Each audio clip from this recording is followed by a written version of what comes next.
தமிழ்நாடு வெற்றி கழகத்தின் நிறுவன தலைவர் நடிகர் விஜய் அங்கே போய் மக்கள் சந்திச்சிருக்காரு. போராட்ட குழுவோடு உரையாடி இருக்கிறார்.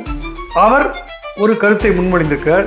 இன்றைக்கு பரந்தூரில் விமான நிலையம் அமைய வேண்டும். பரந்தூரில் விமான நிலையம் அமைய வேண்டும் என்றால் அங்கே இருக்கிற 10-15 கிராம மக்களை அகதிகளாக்கி அவங்களுக்கு ஏதோ ஒரு பணத்தை கொடுத்து துரத்திட்டு அந்த நிலங்களை அதிகமான இது எல்லாமே நடக்க முடியாத ஏதோ கனவுல சொல்லலை.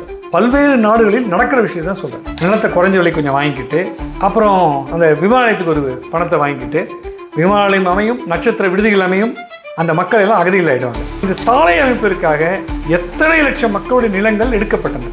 அவர்கள் எத்தனை பேர் ஏழையாக்கப்பட்டார். நீங்கள் ஒரு மக்களிடம் பிடுங்கி வேறொரு மக்களுக்கு கொடுத்து வேறொரு மக்களை வாழ வைத்து விட்டு அந்த நில உடைமையாளர்களை தெருவுக்கு அனுப்புவது, ஏழைகளாக்குவது எப்படி?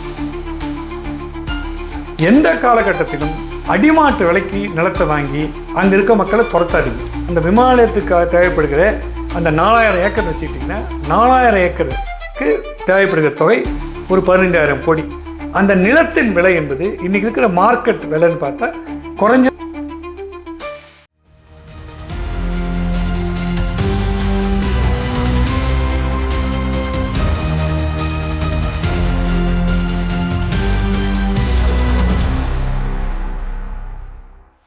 வணக்கம். சென்னைக்கு அருகில் பரந்தூரில் புதிய விமான நிலையம் அமைப்பதற்கு தமிழக அரசு முயன்று வருகிறது. இது வேண்டாம் என்று அந்த ஊர் மக்கள் 900 நாட்களாக போராடி வருகிறார்கள். பல்வேறு அரசியல் கட்சிகள் அங்கே போய் மக்களை சந்தித்தாங்க, கருத்துக்களை பகிர்ந்து கொண்டார்கள். ஒவ்வொரு கட்சிக்கும் ஒரு நிலைப்பாடு. இந்த சூழலில் தமிழ்நாடு வெற்றி கழகத்தின் நிறுவன தலைவர் நடிகர் விஜய் அங்கே போய் மக்கள் சந்திச்சிருக்காரு. போராட்ட குழுவோடு உரையாடி இருக்கிறார். அவர் ஒரு கருத்தை முன்மொழிந்திருக்கிறார். இங்கே இந்த விமான நிலையம் அமையக்கூடாது, நான் முழுமையாக எதிர்ப்பேன், வேற எங்கேயாவது வச்சுக்கோங்கன்னு சொன்னார். சென்னை நிரந்தரமாக வெள்ளக்காடாக்கும் திட்டத்தை ஒன்றிய மாநில அரசுகள் கைவிட வேண்டும்னு வலியுறுத்தின. அதுக்கு திமுக அரசு வேற இடத்த நீங்களே பார்த்து கொடுங்கன்னு ஒரு பதில் சொல்லியிருக்காங்க. இந்த பரந்தூர் விமான நிலைய சிக்கலை எப்படி அணுகணும் அப்படின்னா, உலகம் முழுவதும் வளர்ச்சி திட்டங்களுக்கு நிலம் தேவை. புதிய விமான நிலையங்கள், துறைமுகங்கள், பேருந்து நிலையங்கள் இப்படியெல்லாம் அமையணும். வெளிநாட்டுக்கு போய் முதலமைச்சர்கள் அந்நிய முதலீடு திரட்டிட்டு வராங்க. அப்படி வருகின்ற அந்நிய முதலீடுகளை கொண்டு தொழிற்சாலைகள் அமையணும் அப்படின்னா நிலம் வேணும். மிகப்பெரிய தொழிற்சாலைகள் அமையணும். வேலைவாய்ப்புகளை பெருக்க வேண்டும் என்றால் நிலம் வேணும். நிலம் வேண்டும் என்பதில் மாற்றுக்கருத்து யாருக்கும் இல்லை. தொழிற்சாலைகள் வர வேண்டும் என்பதில் மாற்று கருத்து இல்லை. விமான நிலையங்கள் வர வேண்டும் என்பதில் மாற்று கருத்து இல்லை. அப்படியானால் நிலம் கையகப்படுத்தாமல் நிலம் இல்லாமல் எப்படி செய்ய முடியும் அப்படிங்கிறது தான் கேள்வி. இதே பரந்தூர் மக்களை ஏறக்குறைய ஓராண்டுக்கு முன்பு மருத்துவர் அன்புமணி சந்தித்தார். அப்போ சில இன்றியமையாத கருத்துக்களை முன்வைத்தார். நான் அதே கருத்துக்களை தான் இப்போ சொல்ல போகிறேன். உலகம் முழுவதும் வளர்ச்சி திட்டங்களுக்கு நிலம் தேவை. நிலத்தை கையகப்படுத்தியே தீர வேண்டும். ஆனால் அந்த கையகப்படுத்துவது எப்படி இருக்க வேண்டும் என்பது தான் நாங்கள் கொடுக்குற மாற்று ஆலோசனை. இன்றைக்கு தேசிய நெடுஞ்சாலைகள் வேணும். தங்க நாற்கர திட்டம், தங்க சிலுவை திட்டம்னா அற்புதமான திட்டங்கள். இன்றைக்கு இந்தியாவில் சாலை போக்குவரத்து மேம்பட்டிருக்கிறது. உலகத்தரம் வாய்ந்த என்று சொல்ல முடியாவிட்டாலும் ஏறக்குறைய அதற்கு அருகில் போகிற அளவுக்கு சாலை வளர்ந்துருக்கு.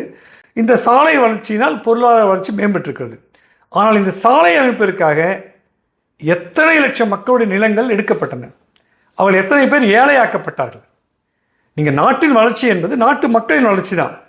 நீங்கள் ஒரு மக்களிடம் பிடுங்கி வேறொரு மக்களுக்கு கொடுத்து வேறொரு மக்களை வாழ வைத்து விட்டு அந்த நில உடைமையாளர்களை தெருவுக்கு அனுப்புவது, ஏழைகளாக்குவது எப்படி சரியாக இருக்கும்?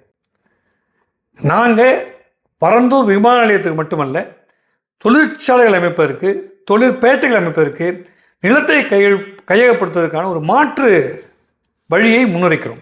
என்ன சொல்கிறோம்னா, எந்த காலகட்டத்திலும் அடிமாட்டு விலைக்கு நிலத்தை வாங்கி அங்கே இருக்க மக்களை துரத்தாதீங்க.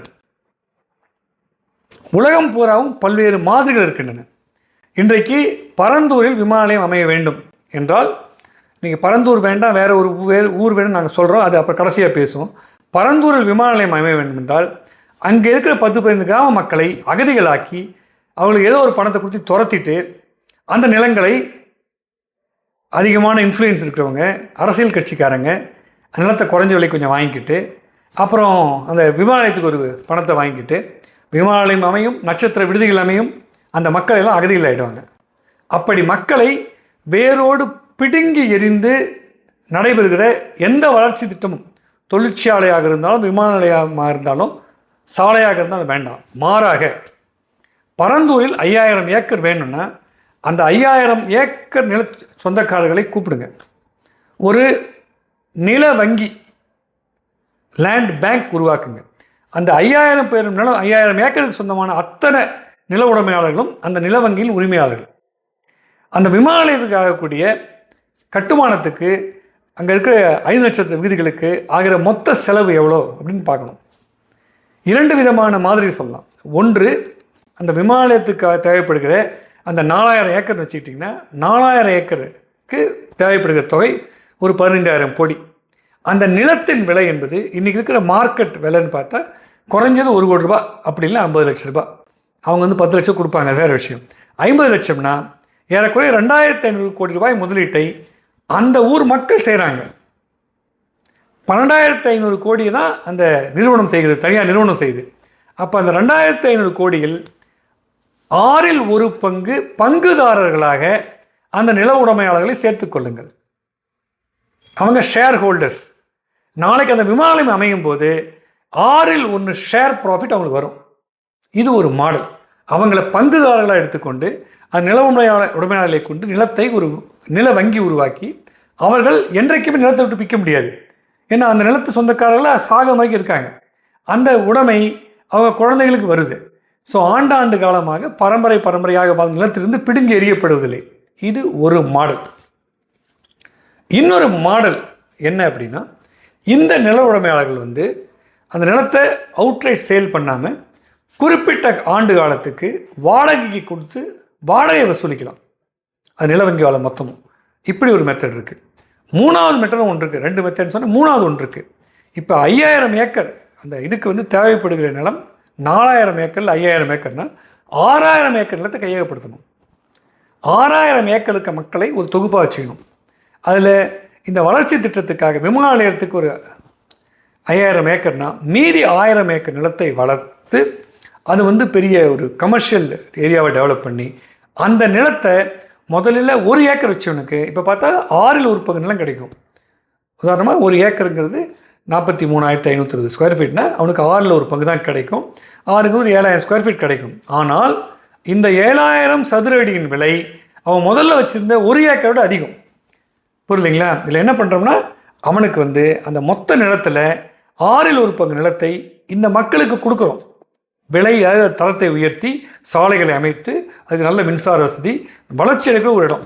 அதை பயன்படுத்தி அவன் நாங்கள் கடை வச்சுக்கலாம், என்ன வேணால் பண்ணிக்கலாம். இல்லை வசதியே இல்லைங்க, நாங்கள் கடை கூட வைக்க முடியாது, நிலம் தான் வச்சு விவசாயத்தவரை எதுவும் தெரியாது உங்களுக்கு.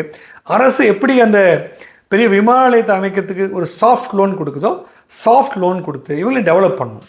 இது எல்லாமே நடக்க முடியாத ஏதோ கனவுல சொல்லலை. பல்வேறு நாடுகளில் நடக்கிற விஷயம் தான் சொல்கிறேன். ஐரோப்பிய நாடுகளை பொறுத்தவரை நிலம் கையகப்படுத்தப்படும் என்றால் மக்கள் சந்தோஷமாக கொடுத்துருவாங்க. ஏன்னா அப்படி கையகப்படுத்துவர்களுக்கு கிடைக்கிற அந்த இழப்பீடு என்பது நிலத்தின் விலையாக மட்டும் இருக்காது.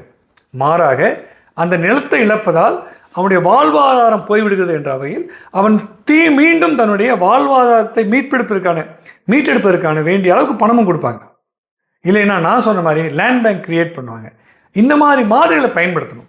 அதனால் அந்த விவசாய மக்களை வேரோடு பிடுங்கி எறிந்து புதிய தொழிற்சாலைகள் உருவாக்கும் அந்த நில கையகப்படுத்தும் முறை முழுவதுமாக அழிய வேண்டும். நிச்சயமாக ஒரு வேளாண் மக்களை அவங்க ஊர்லேருந்து தூக்கி எறியாமல் இனி அவர்களை அங்கேயே வைத்துக்கொண்டு நில உடைமையாளர்களே வைத்துக்கொண்டு ஒன்று நான் வாடகை திட்டமோ அல்லது அவங்க ஷேர் ஹோல்டரை வச்சுக்கிட்டு தான் தொழிற்சாலையை தொடங்க வேண்டும், விமான நிலையம் தொடங்க வேண்டும். இது கருத்து. இந்த அடிப்படையில் தான் நம்ம பரந்தூருக்கான பரிந்துரையை சொல்கிறோம். இன்னொரு பரிந்துரையும் மருத்துவர் அன்புமணி சொல்லியிருக்காரு. இதை விட திருப்பூர் அருகில் 5000 ஏக்கர் புறம்போக்கு அரசுக்கு சொந்தமான நிலைமை இருக்குது, அங்கே போங்கன்னு சொல்கிறாரு. அது மிக சரியான ஒரு பரிந்துரை. உண்மையிலேயே திருப்பூர் அருகில் 5000 ஏக்கர் நிலத்தை பயன்படுத்தி அங்கே விமான நிலையம் அமைக்கலாம். பரந்தூர் நல்ல மண், நல்ல தண்ணி இருக்குது, நல்ல வேளாண்மை பண்ணுறாங்க. ஆனால் திருப்பூர் பக்கம் சொல்லப்படுகிற அந்த நிலம் வேளாண்மைக்கு அவ்வளவு ஏற்ற நிலம் இல்லை. நீர் வசதி உள்ள இடம், நீர் வசதி சிக்கலே இல்லை. ஆனால் வேளாண்மைக்கு நல்ல இடம் கிடையாது. அந்த இடத்துக்கு போகலாம். இதுதான் வந்து எங்களுடைய பரிந்துரையாக இருக்குது. நன்றி, வணக்கம்.